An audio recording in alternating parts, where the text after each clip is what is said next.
যাও তো, মজা কইরো না। কি ব্যাপার, আমার গোলাপ ফুলটার মুখখান শুকাইয়া এইরকম হইয়া গেছে কেন?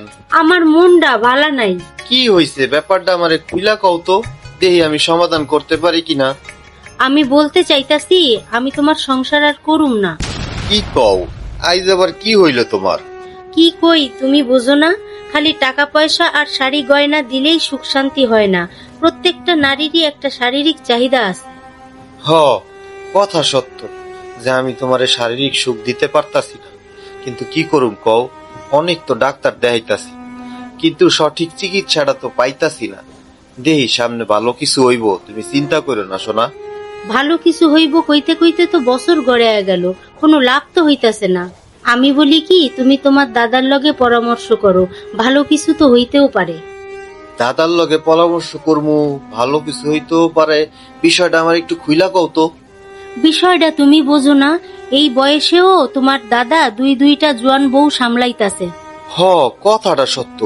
দাদা এই বয়সে জুয়ান জুয়ান বউ দুইটা করে, আবার শুনতাছি বিয়া করব। তুমি দাদি লগে একটু পরামর্শ করো তো। দাদিগো লগে পরামর্শ করা আমার শেষ। দাদি কইল দাদা কি যেন হাতে বানানো ওষুধ খায়, আর সেই ওষুধ খাইয়া দাদা নাকি আরো অনেক শক্তিশালী হইতাছে। হ, কথাটা মন্দ কও নাই। আমি আইজি দাদার কাছে যামু, দেহি দাদা কি ওষুধ খায়। হ, আইজি না, তুমি অহনি যাও। আচ্ছা, আমি যাইতাছি, তাহলে তুমি বাড়ি যাও। আচ্ছা।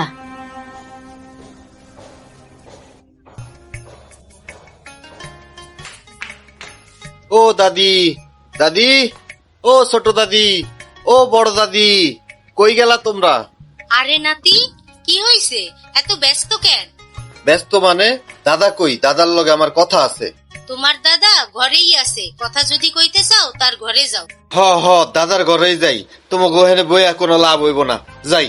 আরে ওই শালা, দাঁড়া দাঁড়া। আরে ওই দাদা, দাদা, ও দাদা। আরে ওই শালা সকাল সকাল এরমে ডাকতে আছে কে? ওইসে এটা কি আয়? তুমি ওডো ওডো, তোমার লগে জরুরি কথা আছে। তুইসে এত ব্যস্ত, কও দেই তোর কথা। তুমি আরামে ঘুমাইতাছো, এদিক দিয়ে আমার সংসার ভাঙা যাইতাছে। কি হইছে কথাটা তো কইবি। কথাটা হইতাছে দাদা, আমি তো তোমার নাতি বোরে শারীরিক চাহিদা পূরণ করতে পারতাছি না। আমার মনে হয় কোনো সমস্যা আছে, অনেক ডাক্তার দেখাইছি, কোনো লাভ হয় নাই।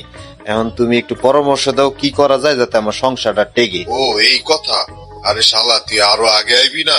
তোর দাদি মইরা যাওয়ার পরে আমার একজন পরামর্শ দিল, জামালপুর জেলার ইসলামপুর থানার নতুন পাড়া গ্রামে এক কবিরাজ আছে, নাম রুবেল।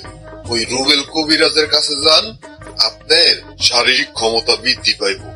এর বানানোর ঔষধ এত যে গুড, আমি খাওয়ার পর একটা না দুইটা বিয়া করছি, চিন্তা করতে আছি আরো একটা বিয়া করবো। তুমি এটা কি কইলা? তাহলে তো আমারও যাওয়ার লাগে। তুই কাইলি জামালপুরের রুবেল কবিরাজের ওষুধ না খা, দেখবি আমার নাতি বউ খুশি হইয়া তোরে মাথায় উড়াইয়া রাখ। আরে দাদা, কাইল কি? আমি আইসকেই রওনা দিমু জামালপুরে রুবেল কবিরাজের ওষুধ আনতে।